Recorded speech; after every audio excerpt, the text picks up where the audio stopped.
Okay, guys, this is 5.md.3&4. This is a very simple unit. It's just, can you measure volume by counting? So what I want you to do right now is we will be talking about more about figures, but for the most part, all you're going to have to do is count or multiply. And you will not be finding the volume of all of these shapes this year. In the next year or two, you'll be finding one of this one of this one of this one, and this one.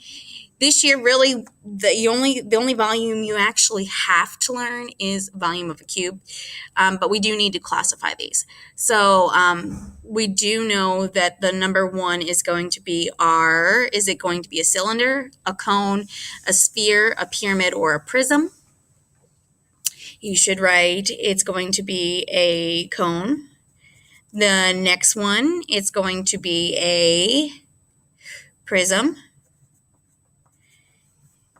C is going to be a sphere. Oops.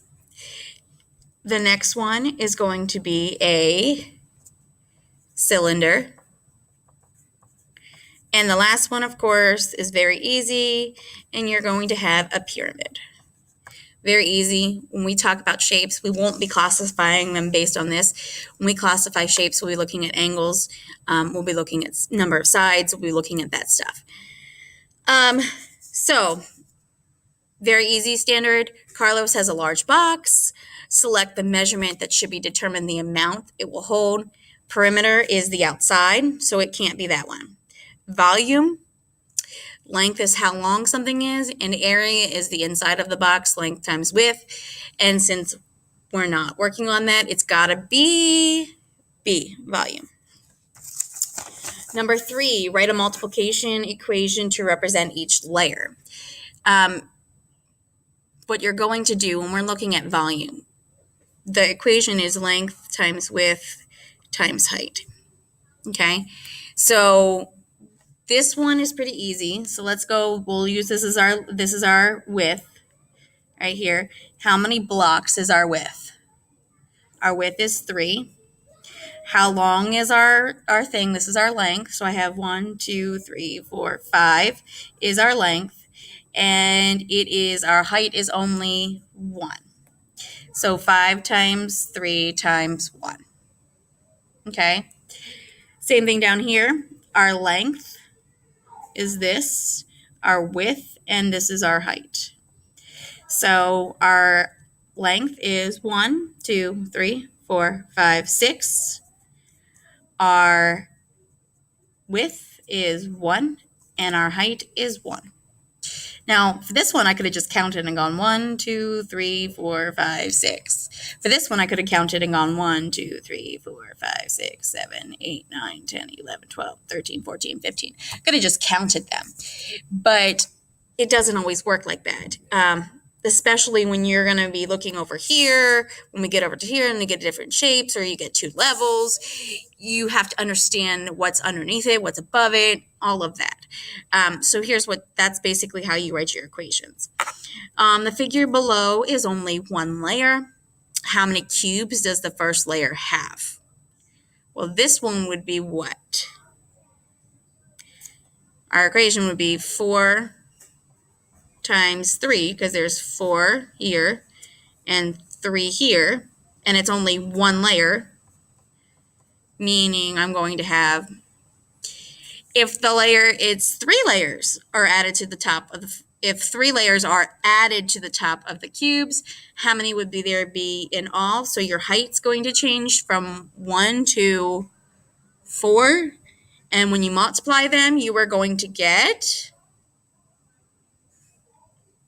okay? Number 5, how many cubes are used to build the following solid figures? The nice thing about this is we can see the top aerial view, so we could just count these. I'm not worried about the length times the width times the height right now, because this is only one layer. So if you'll count those and write down your units here. Okay, for this one, you need to be very careful, because when you look at this, you have blocks behind these. This is the second layer. It has to be sitting on something in order for it to work. So this is where it gets a little bit difficult when you're looking at your equations. So if you'll take a moment, make sure you have all of your cubes on the bottom, and then you add your 2 on the top and write down your units.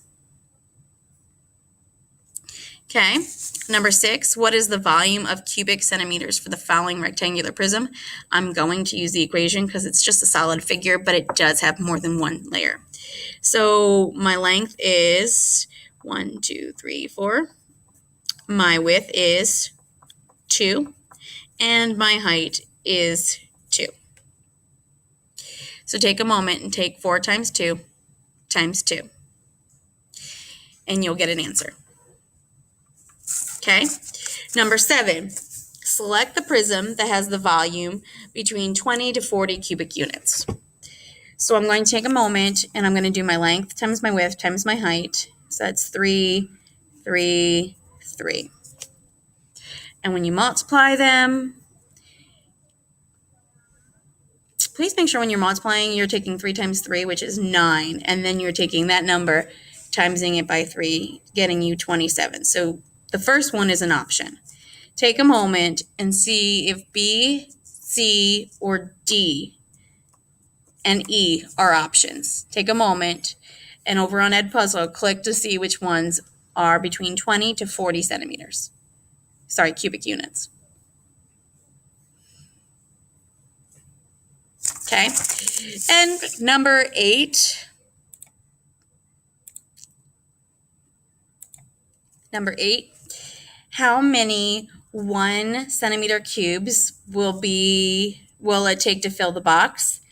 So they've already given you the numbers here. So all you have to do, because this is open here, is take 3 times 2 times 3, and you're going to get an answer. Okay.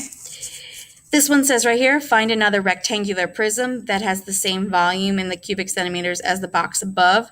Write down the dimensions.